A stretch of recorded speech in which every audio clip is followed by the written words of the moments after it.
তো সামনেই তোমাদের বার্ষিক পরীক্ষা। তো বার্ষিক পরীক্ষা হবে হচ্ছে সম্পূর্ণ নতুন আঙ্গিকে। তোমরা এর আগে যে পরীক্ষাটা দিয়েছো এই পরীক্ষার আলোকে কিন্তু আর পরীক্ষা হচ্ছে না।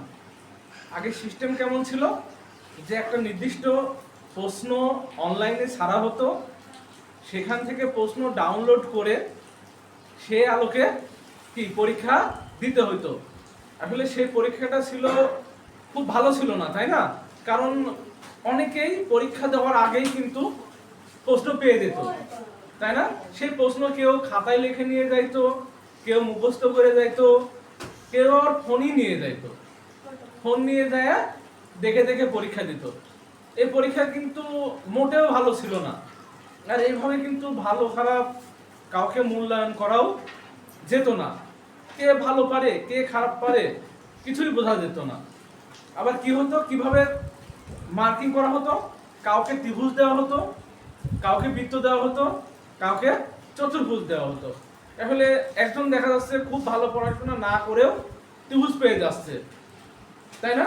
আর একজন ভালো পড়াশোনা করেও সে কি পাচ্ছে, হয় বৃত্ত পাচ্ছে, না হয় কি পাচ্ছে, চতুর্ভুজ পাচ্ছে। তো যাই হোক, সবচেয়ে বড় সুখবর হলো ওই পদ্ধতিতে পরীক্ষা থাকছে না। তোমাদের বার্ষিক পরীক্ষা কেমন হবে সে প্রশ্ন নিয়ে আমি একটু আলোচনা করবো আজকে। তো আজকে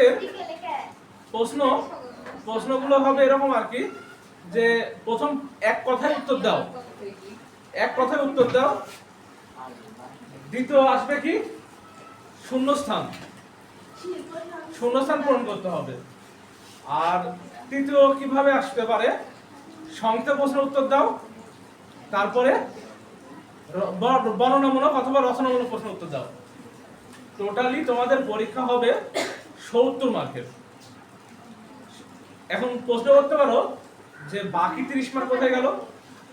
তাহলে বাকি 30 মার্ক হচ্ছে ওটা মূল্যায়ন করবে টিচাররা।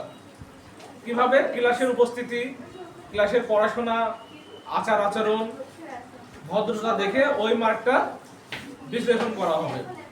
তো যাই হোক, আমরা এখন যাই করেছি না কেন, অতীতে যাই করেছি এগুলো চিন্তা বাদ দিতে হবে।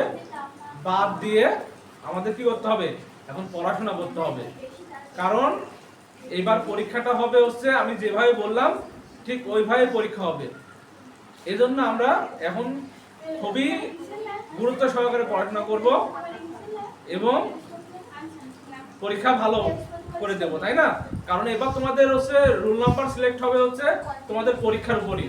যে ভালো পরীক্ষা দিবে সে হচ্ছে তার রোল 1, তারপরে 2, তারপরে 3 এভাবে করতে হবে, ঠিক আছে?